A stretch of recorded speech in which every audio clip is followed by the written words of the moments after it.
4.10 총선 격전지 대토론. 저희 김현정의 뉴스쇼에서는 총선까지 남은 기간 동안 전국의 주요 격전지 후보자 간 토론을 준비했습니다. 어제는 그 첫 시간으로 서울 동작을 나경원 대 류삼영, 류삼영 대 나경원 후보의 토론 보내드렸고요. 오늘은 낙동강 벨트의 한 곳, 경남 양산을로 가보겠습니다. 국민의힘 김태호 후보 대 더불어민주당 김두관 후보, 김두관 대 김태호. 각종 여론조사에서 오차 범인의 접전 벌이고 있는 곳이죠.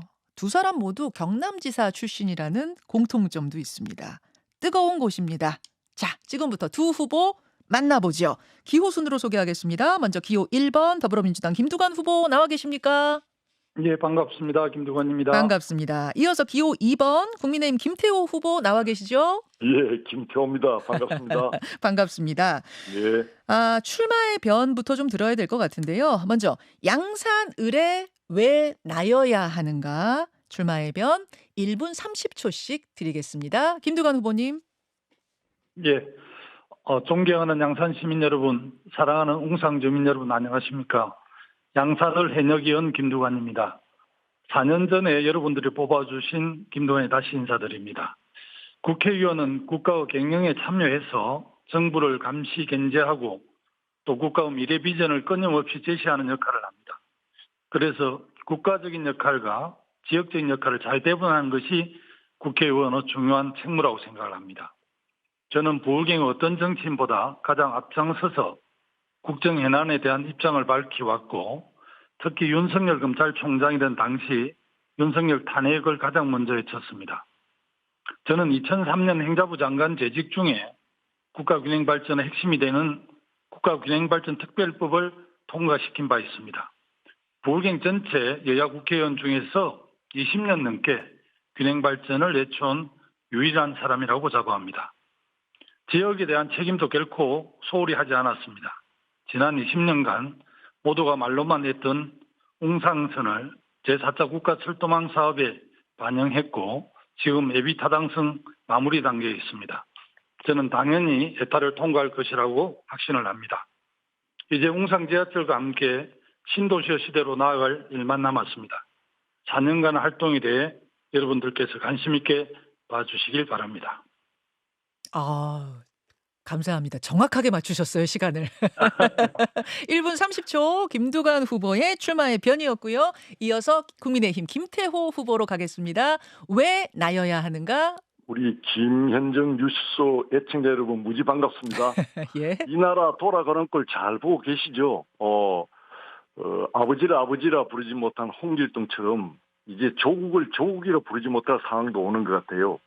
사법 리스크 지도자들이 지금 대한민국 정치를 주도하고 있는 듯 합니다.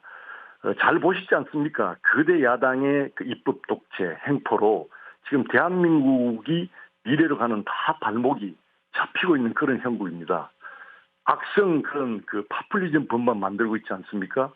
기업들 발목 잡고 방송 장악법 이런 외에도 오로지 이재명 사법 리스크 속에 있는 이재명 대표 구하기 방탄국회가 전부였습니다.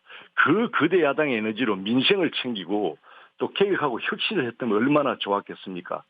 이런 세력들이 다시 대한민국에서 계속 이렇게 활동하고 흔들 수 있다. 이런 생각을 하면 정말 끔찍합니다. 그래서 이번 총선은 더 절박하고 꼭 국힘이 이기고 싶은 마음입니다. 그리고 우리 양산을에 와보니까 실제 그동안 8년 동안 여당도 하고 야당도 했지만은 뭐 했는지 도대체 뭐 족적이 뭔지 다들 궁금해하고 있습니다. 새로운 미래에 대한 기대가 두껍다는 걸 알고 있습니다. 김태호가 진짜 실질적인 집권 여당의 힘으로 양산을 세게 크게 반드시 실천으로 말이 아니라 변화시키겠습니다. 감사합니다. 예. 고맙습니다. 이렇게 두 분이 왜 나여야 하는가 먼저 밝혀주셨는데요. 이번에는 쌍방 질문 시간입니다. 여러분 제가 어제요 두 후보께 상대방 후보에게 꼭 하고 싶은 질문, 꼭 던지고 싶은 질문을 보내달라 이렇게 요청을 드렸어요. 그 질문을 지금부터 제가 대독할 겁니다.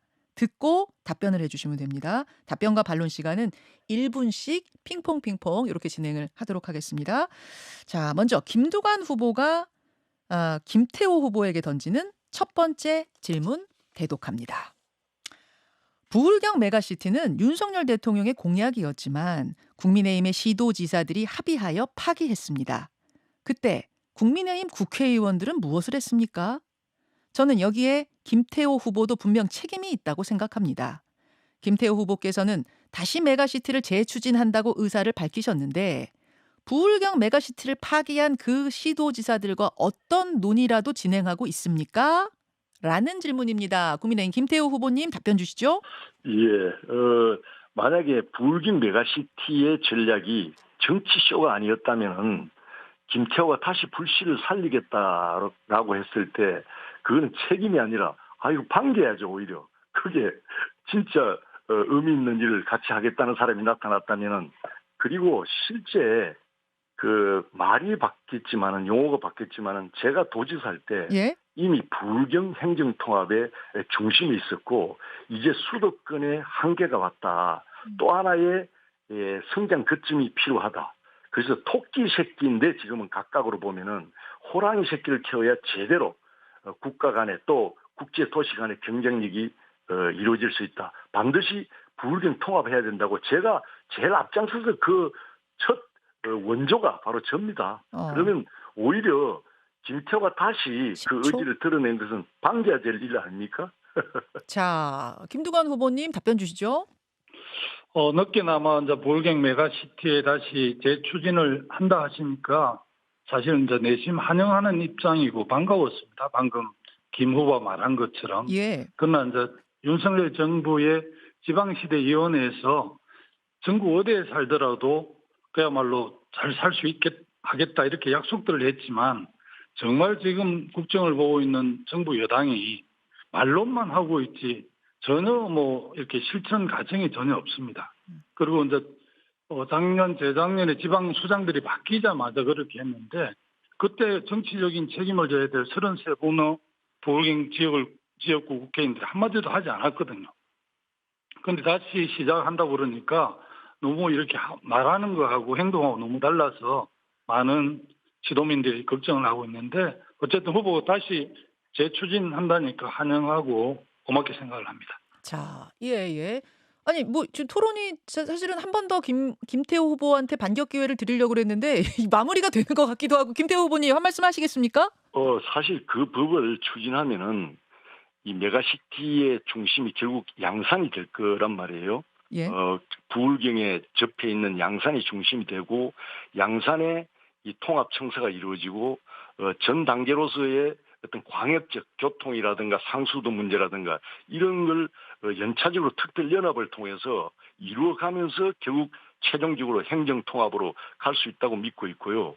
경상남도 같은 경우는 저 서부 경남 쪽이 아직 지리산권 마치 배제되는 듯한 소외되는 듯한 그런 모습을 주기 때문에 별도의 특별법으로 또 거기에 대한 대응이 있어야 전체 어떤 시민들의 도민들의 그런 동의가 이루어진다고 볼 수 있거든요. 그래서 처리를 하고 추진을 할 때는 실제 일이 되도록 해야 되고 10초? 제가 도지사 때 그걸 뛰어넘어서 부울경을 뛰어넘어서 부산, 경남, 목포까지 전남 이어지는 남해안 특별법을 주도해서 꼭 여야 합의로 제가 이끌어냈거든요. 그런 경험을 통해서 실제 마무리요? 일머리를 아는 사람이 해야 된다. 저는 그렇게 이야기하고 싶습니다. 자, 김두관 후보님. 예. 부울경 메가시티 추진도 2024년 1월부터 강력의회하고 출범하게 돼 있었는데 지금 지방수장들이 바뀌면서 없앴지 않습니까? 그리고 동남권 특별자치도도 저도 도지사 때 이렇게 주장을 했었는데 그런 게 숙성이 돼서 김경수 지사가 부울경 메가시티 법안을 만들고 문재인 정부에 승인을 해서 34조 예산까지 이렇게 책정이 됐는데 그 자체를 파괴해놓고 지금 가능하지도 않는 행정통합을 이야기하니까 국민들이 와해하시죠. 예, 여기까지이신가요? 예. 자, 핑퐁 이렇게 기회를 드렸고요. 이번에는 김태호 후보가 김두관 후보에게 던지는 첫 번째 질문. 이번에도 역시 핑퐁으로 진행하겠습니다. 질문은 제가 대독합니다. 임종석 전 청와대 비서실장과 홍영표 의원 등 친문 인사들이 추풍낙엽으로 떨어지는 비명 행사 공천이 벌어지고 있는데 김두관 후보님은 여기에 대해 별 말씀이 없으신 듯합니다. 민주당 공천 비명 행사 공천입니까? 아닙니까? 김두관 후보님 답 주시죠? 라고 뭐 질문. 예, 김두관 예, 후보님. 여러 가지 현안들을 많이 이야기했고요. 이 사안에 대해서는 좀 지역별로 다르게 판단해야 된다고 생각을 합니다. 특히 이제 호남 지역은 민주당 현역 의원들에 대한 비토가 민심으로 드러났고 모든 경선을 거쳐서 대부분 현역이 교체되는 결과가 나타났거든요. 하위 20% 선정과 관련된 논란은 저도 좀 의아한 부분도 있었지만 정치적 역할을 충분히 하신 분들이 길을 터주는 그런 측면도 좀 있다고 보고요. 지금 이제 당원들이 현 지도부 지지 세력을 중심으로 좀 뭉치고 경선의 실력을 발휘하는 것은 어떻게 보면 자연스러운 일이라고 저는 그렇게 생각을 합니다. 이번 공천 결과를 보면 4호선 중진들이 많이 이제 탈락을 했는데요. 그건 시대의 흐름이라고 보고요. 어떤 관점이 보느냐에 따라 다른데 저는 우리 더불어민주당이 훨씬 더 핵심 공천을 했다. 오히려 국민의힘은 현역 불패라는 말이 나올 정도로 중진을 10초. 대거 그대로 공천하지 않았습니다. 자, 예, 시간이 다 지났습니다. 자연스러운 공천, 시대 흐름에 따르는 혁신 공천이다 말씀하셨는데요. 김태호 후보님. 참 우리 김두관 그 후보는 뭐 도지사는 제가 먼저 했지만은 개인적으로는 참 좋아하는 선배님인데 예, 예. 정말 왼수 다닌데 외나무 다리에서 정치 노선에 따라서 이를 만났는데 예. 그래도 뭐 양산 시민이 다 스마트하시고 현명하니까 잘 판단은 하겠습니다만은 결국 그 야당의 이번 공천은 결과적으로 또 여전히 사법 리스크를 가지고 있는 이재명을 구하기 위한 그 호의 이 무사의 그런 성격이 강하다 이런 느낌을 지울 수가 없고요. 우리가 오히려 공천이 좀 조용했다 그러는데 실제 조용한 혁명이 일어난 겁니다.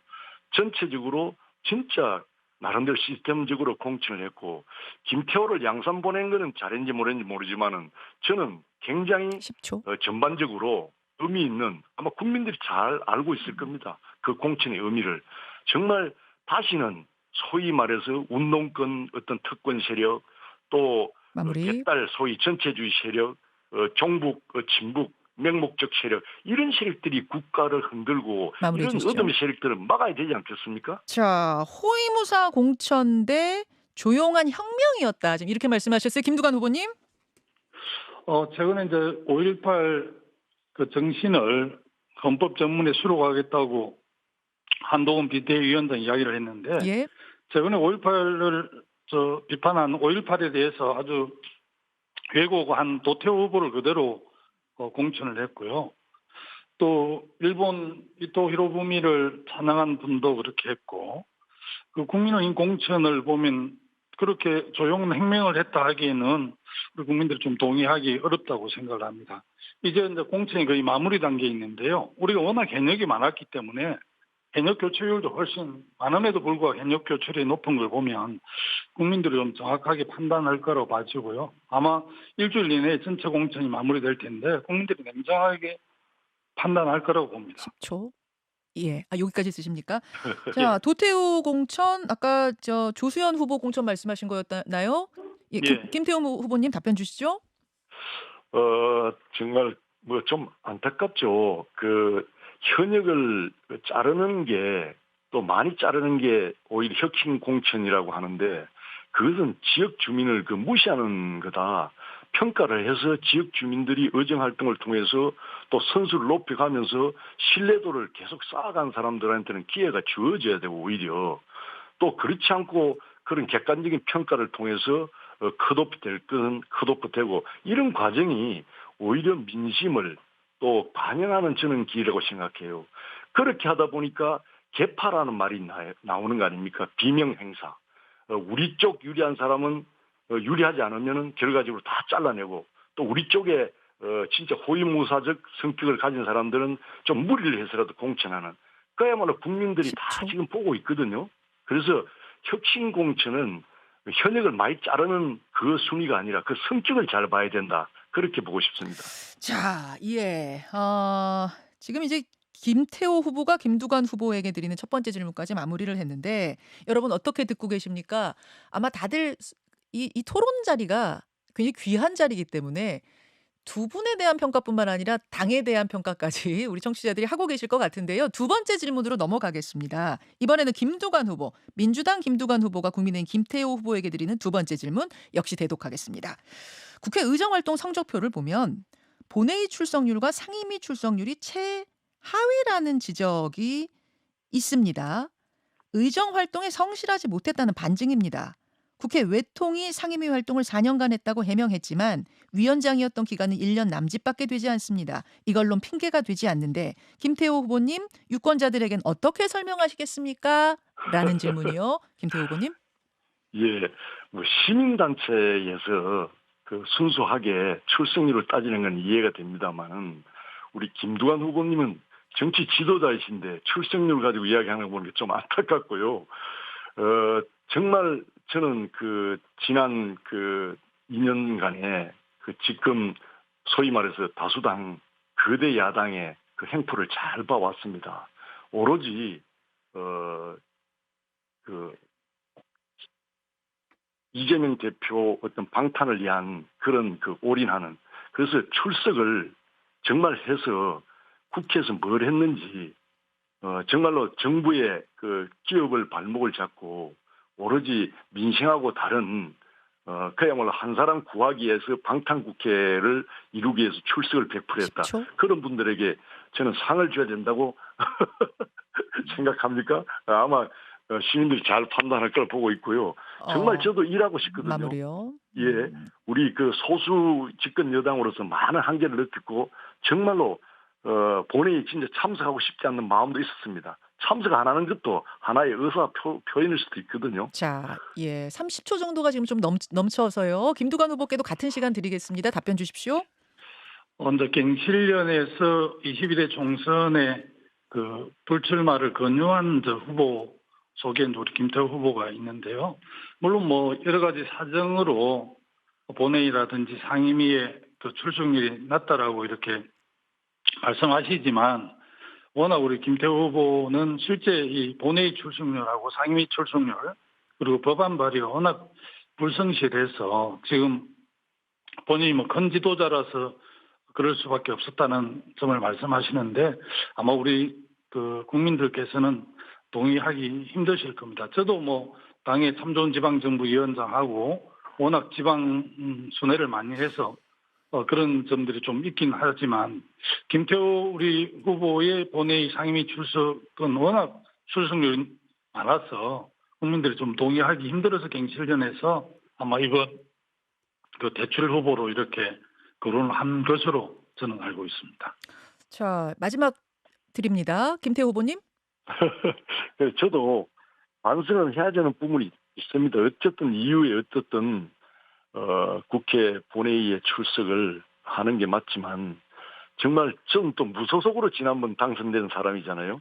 그래서 여러 가지 그 국회의 어떤 그 한계를 느끼고 특히 또 우리 국민의힘의 소수당으로서의 그런 그 불편함이 있었던 건 솔직히 사실이고요. 그리고 또 외통위원장으로서 또 여러 가지 정부를 대행하거나 또 해외 출장 건수 이런 등이 좀 많은 것도 사실입니다만은 근본적으로는 제가 반성을 하고요.